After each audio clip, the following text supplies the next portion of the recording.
A man walks into a restaurant for a blind date he never wanted. He's exhausted, broken, still grieving his wife 3 years later. His sister practically forced him here, saying he needs to start living again. He spots his date across the room and freezes. She's crying, her whole body shaking with sobs. He should leave. This is clearly a disaster. But something pulls him forward. One step, then another. She lifts her head, and his world stops. This woman is his CEO. The same CEO who's never noticed him in 4 years of working at her company. The woman who sits in a corner office on the top floor while he struggles to make rent every month. The woman who holds his career, his livelihood, his daughter's future in her hands. His mind races. What is she doing here? Does she know who he is? What she says next breaks him completely. Because in that moment, he realizes that the powerful woman everyone fears is just as broken as he is. Maybe more. Before we continue, let us know in the comment section where in the world you're tuning in from. We love seeing how far our stories reach. And if this story speaks to you, don't forget to like, share, and subscribe. Jacob's feet carried him forward before his brain could stop them. The woman at the table had her face buried in her hands, shoulders shaking. He stopped a few feet away. "Excuse me," he said softly. "Are you okay?" The woman's hands froze. Slowly, she lifted her head. Jacob's heart stopped. Her eyes were red and swollen, mascara streaked down her cheeks. She quickly grabbed her napkin and wiped at her face, trying to compose herself. "I'm so sorry," she stammered. "This is so embarrassing." Jacob stood there, unable to move, unable to breathe. "Can I sit?" he finally managed. She nodded, still wiping her eyes. "Yes, please." Jacob pulled out the chair and sat down. His hands were shaking. The restaurant noise faded to nothing. Neither of them spoke. Finally, she looked at him more carefully, her brow furrowing. "You look familiar. Have we met before?" Jacob's throat went dry. "I work for you. Marketing department." The color drained from her face. "Oh, God." "Yeah." She pressed her hand to her forehead. I didn't know. My assistant set this up. She's been trying to get me to date for months.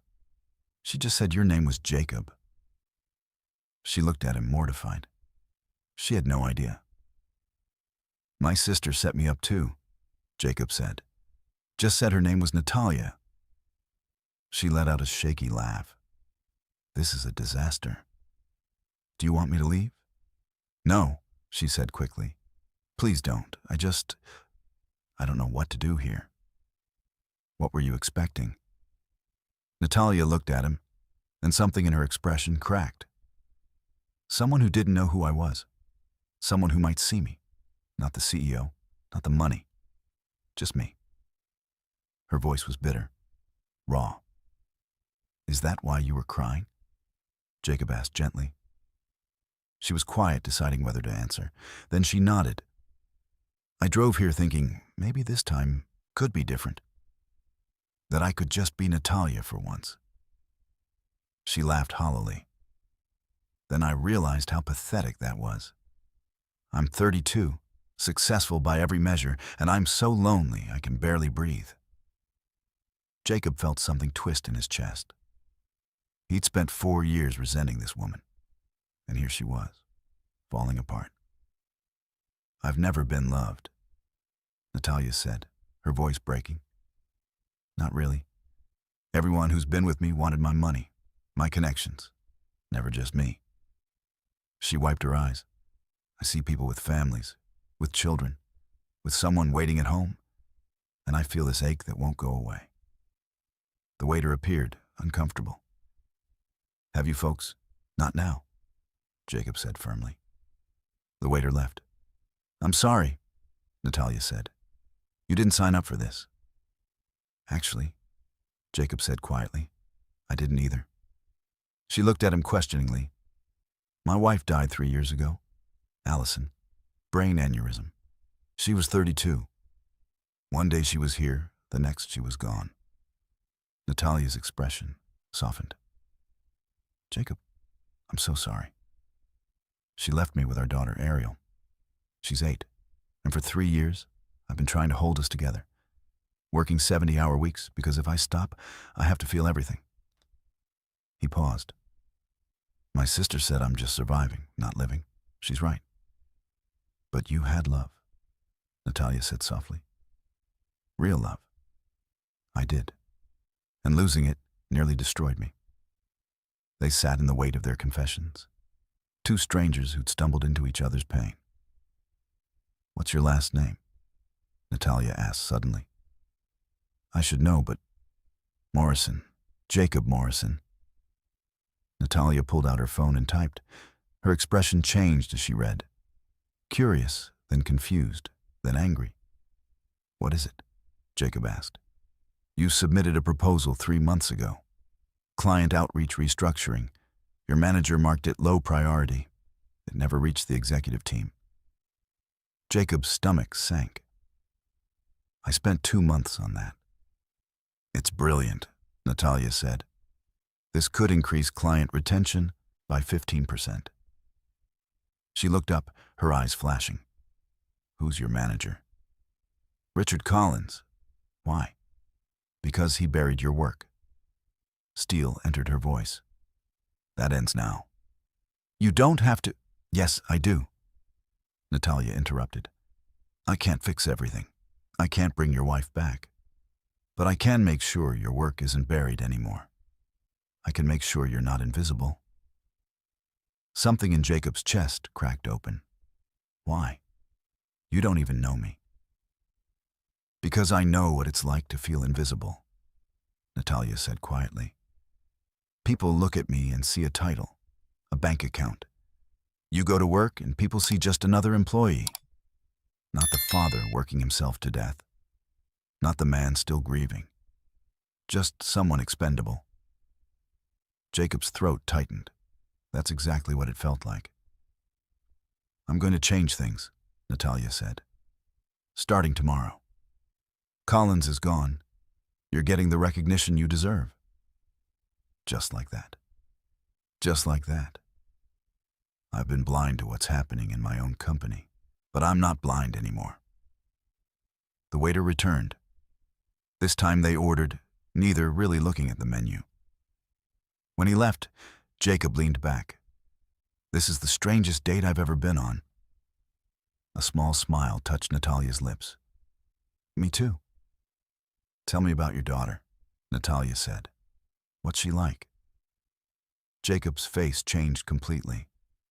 She's everything. Smart, stubborn, funny. She wants to be a marine biologist one week, an astronaut the next. She plays soccer and she's terrible at it, but loves it anyway. She sounds wonderful. She is, Jacob said quietly. She deserves more than I can give her. I doubt that's true. It is. I miss her school plays for mandatory meetings, can't afford vacations. She wears clothes too small because I'm waiting for payday. He paused. And she never complains. Just smiles and says we're okay. But we're not. Natalia was quiet. What if things were different? What if you didn't have to choose between being there for her and keeping the lights on? That's not how the world works. Maybe it should be. Maybe I can make it work that way. Their food arrived. They ate slowly, conversation flowing easier now. They talked about everything. And somewhere in the middle, something shifted. They weren't CEO and employee anymore. Just two broken people finding unexpected comfort. As they finished, Natalia looked at Jacob. Would you be willing to do this again? Not as boss and employee, just as two people who understand each other. Jacob's heart did something complicated.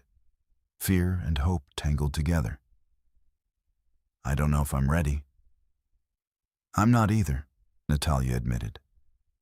But maybe we don't have to be ready. Maybe we just have to be willing to try. Jacob looked at this woman who'd been crying when he walked in. This CEO who was just as lost as he was. And for the first time in 3 years, he felt something other than grief. Possibility. Okay, he said quietly. Let's try.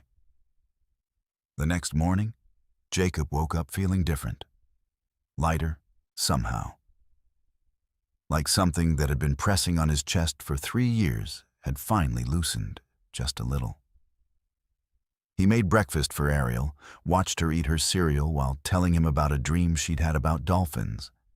And for the first time in a long time, he was fully present, not thinking about work, not drowning in grief, just there. "Dad, are you okay?"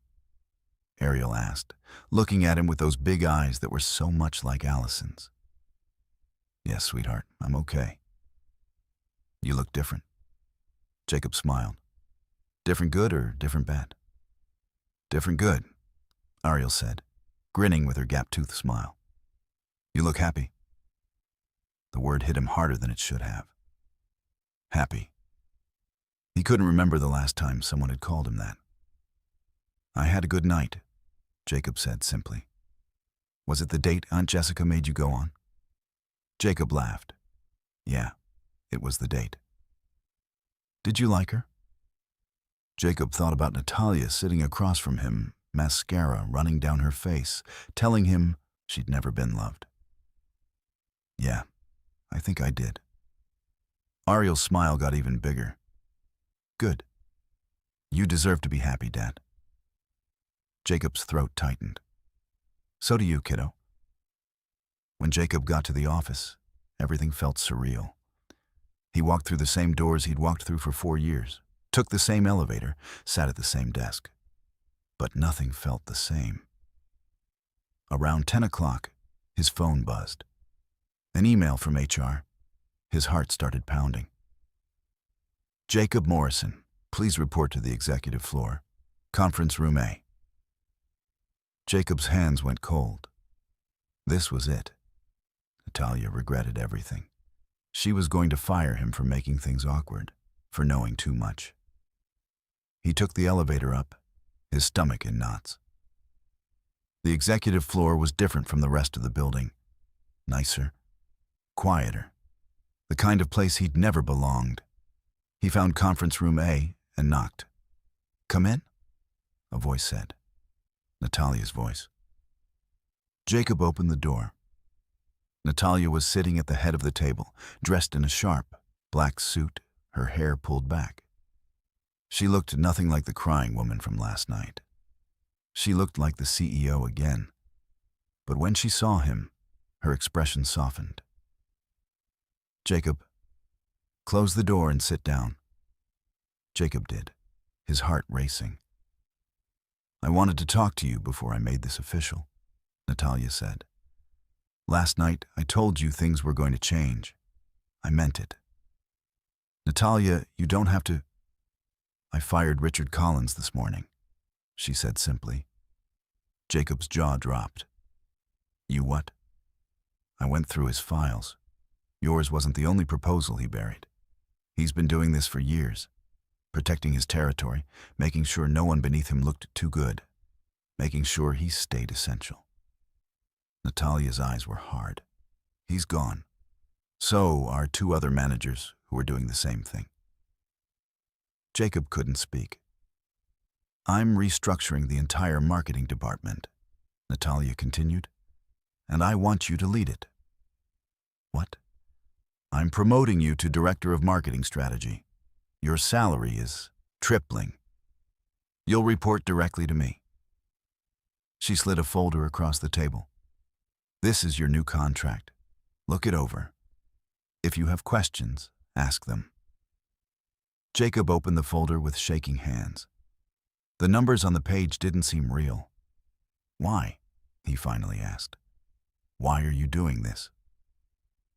Natalia was quiet for a moment. "Because last night, you reminded me why I started this company in the first place. Not to build an empire, not to get rich, but to create something that mattered. Something that treated people like human beings instead of numbers on a spreadsheet. She paused. I lost sight of that, and people like you paid the price. I don't know what to say. Say yes, Natalia said simply. Say yes and help me fix this place. Jacob looked at the contract again. The salary alone would change everything. He could afford a bigger apartment. He could take Ariel on vacation. He could be there for her school plays without worrying about losing his job. Yes, Jacob said. Yes, I'll do it. Natalia smiled, a real smile, the kind he'd only seen glimpses of last night. Good. You start Monday. That's in 3 days. I know. Use the time to spend with your daughter. You've earned it. Jacob stood up, still in shock. Thank you for all of this. Don't thank me yet, Natalia said. You're going to be working hard. I have high expectations. I won't let you down. I know you won't. She paused. Jacob, about last night. I meant what I said. About wanting to do it again. Jacob's heart did that complicated thing again. So did I. Are you free Saturday? There's a park near my place. We could take a walk, talk, no pressure. I'd like that, Jacob said. But I have Ariel on Saturdays. Bring her, Natalia said without hesitation. I'd like to meet her. Jacob stared at her. You want to meet my daughter? If that's okay with you. Jacob thought about it.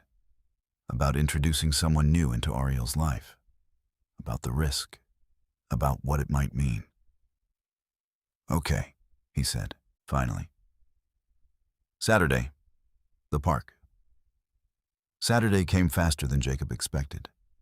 He was nervous in a way he hadn't been since he was a teenager. Ariel, on the other hand, was excited. Is she nice? Ariel asked for the 10th time as they walked through the park. She's very nice, Jacob said. Is she pretty? Jacob laughed. Yes, she's pretty. Are you going to marry her? Ariel, I've been on one date with her. But do you like her? Jacob thought about Natalia's tears, her confessions, her vulnerability. Yeah, I do. Then that's all that matters, Ariel said matter-of-factly. They found Natalia sitting on a bench near the pond, wearing jeans and a sweater. Jacob had never seen her in casual clothes. She looked younger, more relaxed. She stood up when she saw them, and Jacob could see she was nervous too. Hi, Natalia said. Hi, Jacob replied. This is Ariel. Ariel looked up at Natalia with open curiosity. Are you Dad's girlfriend? Ariel. Jacob's face went red. But Natalia laughed. Not yet. But I'm hoping to be his friend. Is that okay with you? Ariel considered this seriously. Do you like dolphins? I love dolphins. Good. Dad, I like her. They spent the afternoon walking through the park. Natalia asked Ariel about school, about soccer, about her dreams of being a marine biologist. She listened like Ariel's words were the most important things she'd ever heard. At one point, Ariel ran ahead to look at the ducks, and Natalia moved closer to Jacob. She's wonderful, Natalia said softly. She is. She's the best thing in my life. I can see why. Natalia paused. Thank you for letting me meet her. Thank you for wanting to. They watched Ariel throw bread to the ducks, laughing when they fought over the pieces. I've been thinking about something, Natalia said. About what you said that night. About not being able to afford things for her. Natalia, I don't want your money. That's not what I'm offering, she said quickly. I'm offering time. Your new position comes with flexible hours. Work from home when you need to. Be there for her school events. Take her on that vacation you've been putting off. She looked at him. Money helps, but time is what she really needs. time with her dad. Jacob's eyes burned. You don't have to do this. I want to, Natalia said. I told you I'm fixing things, starting with the things that matter most. The weeks that followed were like a dream. Jacob started his new position and discovered he was good at it. Really good. His ideas were implemented, his voice was heard, and for the first time in years, he felt like he mattered. But the best part was Natalia. They saw each other 3, sometimes 4 times a week. Sometimes it was just the 2 of them, having dinner, talking for hours about everything and nothing. Sometimes it was the 3 of them, Jacob, Natalia, and Ariel, doing normal family things, going to movies, getting ice cream, attending Ariel's soccer games. Natalia was different with Ariel, softer, more open. She cheered at the games, even though Ariel's team lost more often than they won. She helped with homework. She asked questions about Ariel's day like she genuinely cared about the answers. Because she did care. Jacob could see it. One evening, after they'd put Ariel to bed, Jacob and Natalia sat on his small balcony, drinking wine and watching the city lights. I need to tell you something, Natalia said quietly. Jacob's heart skipped. What? I'm falling for you, she said. For both of you, and it terrifies me. Jacob set down his wine glass. Why does it terrify you? Because I've never had this before. This feeling. Like I've found something I didn't even know I was missing. She looked at him. What if I mess it up? What if I'm not good at this? You're already good at this, Jacob said. Natalia, you show up. You care. You see us. That's all that matters. But what about Ariel? What if Ariel adores you? Jacob interrupted. Last week, she told me she wishes you could be her mom. Natalia's eyes filled with tears. She said that. She said that. Natalia wiped at her eyes, laughing. I'm crying again. You have this effect on me. Good, Jacob said, moving closer. I like seeing you as you really are. And what am I? Human, Jacob said. Beautiful. Real. He kissed her then, soft and gentle, and Natalia kissed him back. It was nothing like his first kiss with Allison had been. That had been wild and passionate and young. This was different, deeper, born from pain and understanding and the knowledge that they'd both been broken and were slowly putting each other back together. When they pulled apart, Natalia was smiling. I love you, she said. I know it's too soon, but I do. I love you. Jacob's heart felt too big for his chest. I love you too. 3 months later, on a cool evening in October, Jacob took Natalia back to the restaurant where they'd first met. The same table, the same corner. Natalia looked beautiful in a blue dress, her hair down, her eyes bright. Why did you want to come back here? She asked. Because this is where it started, Jacob said. This is where I found you crying and decided to sit down anyway. Best decision you ever made, Natalia teased. Second best, Jacob corrected. He reached into his pocket and pulled out a small box. Natalia's hand flew to her mouth. Jacob opened the box, revealing a simple diamond ring. I know we haven't been together that long. I know people will say we're rushing. But I also know that life is short and unpredictable. And when you find someone who sees you, really sees you, you don't let them go. He paused. Natalia, will you marry me? Natalia was crying again, but this time they were happy tears. Yes. Yes, of course, yes. Jacob slipped the ring on her finger, and she pulled him into a kiss that made the entire restaurant disappear. I love you, she whispered against his lips. I love you too. They sat there for a long moment, just holding each other, and Jacob thought about how far they'd both come. From two broken people crying at a restaurant to this. To love. To hope. To a future that actually felt possible. "Can I tell you something?" Natalia said. "Anything." "When I was crying that night, before you showed up, I was thinking about giving up. On dating, on love, on ever finding someone who could make me feel less alone." She looked at him. "And then you walked over and asked if I was okay. And everything changed." "Everything changed for me too," Jacob said. "We saved each other," Natalia said softly. "Yeah," Jacob agreed. "We did." The wedding was small, intimate, exactly what they both wanted. They chose a garden venue with flowers and string lights and the people who mattered most. Jacob's sister Jessica was there, crying happy tears. Natalia's assistant sat in the front row, beaming. A handful of close friends filled the rest of the seats. But the most important person was Ariel. She stood at the entrance in her flower girl dress, pale pink, holding a basket of rose petals. Her face was serious with concentration as she walked down the aisle, carefully dropping petals one by one. Jacob watched her, his heart so full it hurt.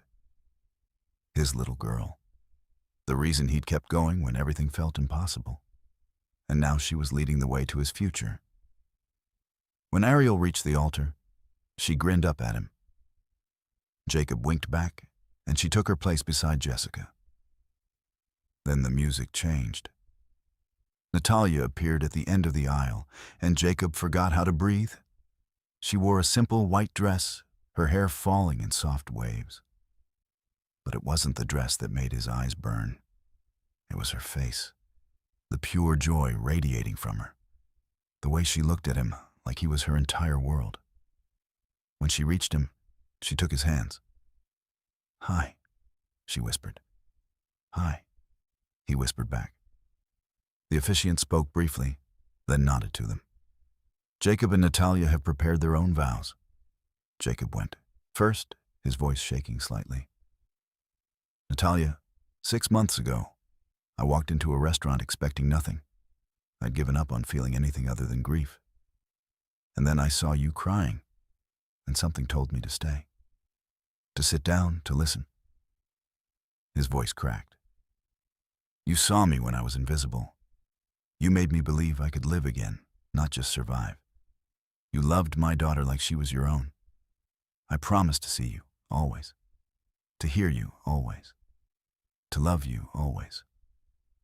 Natalia was crying openly now. She took a breath and began.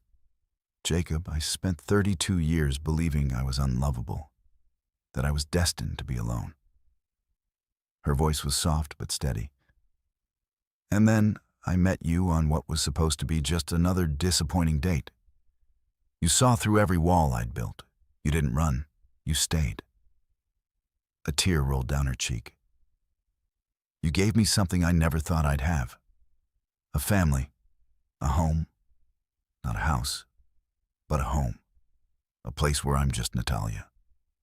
And that's enough.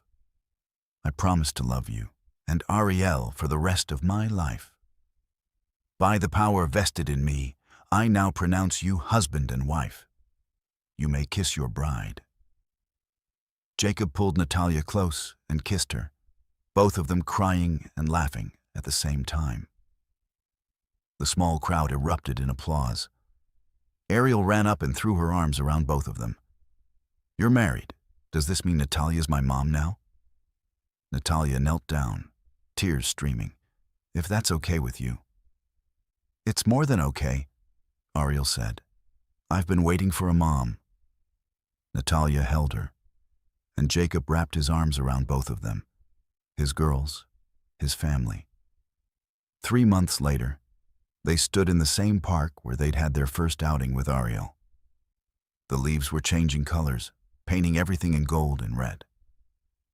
Ariel was running ahead, chasing squirrels, her laughter echoing through the trees. Jacob and Natalia walked hand in hand. "I never thought I could be this happy again," Jacob said quietly. Me neither, Natalia said. But here we are. Ariel ran back to them, out of breath and grinning. Can we get ice cream? They looked at each other and laughed. Yes, Natalia said. We can definitely get ice cream. As they walked toward the ice cream shop, Ariel between them holding both their hands, Jacob thought about that night at the restaurant. How close he'd come to leaving, how one decision to stay had changed everything. What are you thinking about? Natalia asked. Just how lucky I am, Jacob said. We're the lucky ones, Natalia said. All of us. She was right. They'd both been lost, drowning in their own pain, convinced they'd never find their way out. But sometimes, the love you need most finds you in the most unexpected places. At a table in a restaurant, with tears and vulnerability and the courage to stay when everything tells you to run. Sometimes, all it takes is one person asking if you're okay, and one person brave enough to answer honestly. Sometimes, that's all it takes to change everything. Love doesn't always come the way we expect it to. Sometimes it comes when we're broken, when we're crying, when we've given up hope. But that's when it matters most. Jacob and Natalia found each other when they needed it most. And in doing so, they found themselves. What part of this story touched you the most? Let us know in the comments below. And if this story moved you, don't forget to like this video and subscribe to Soul Story for more stories that remind us what truly matters. Thank you for watching.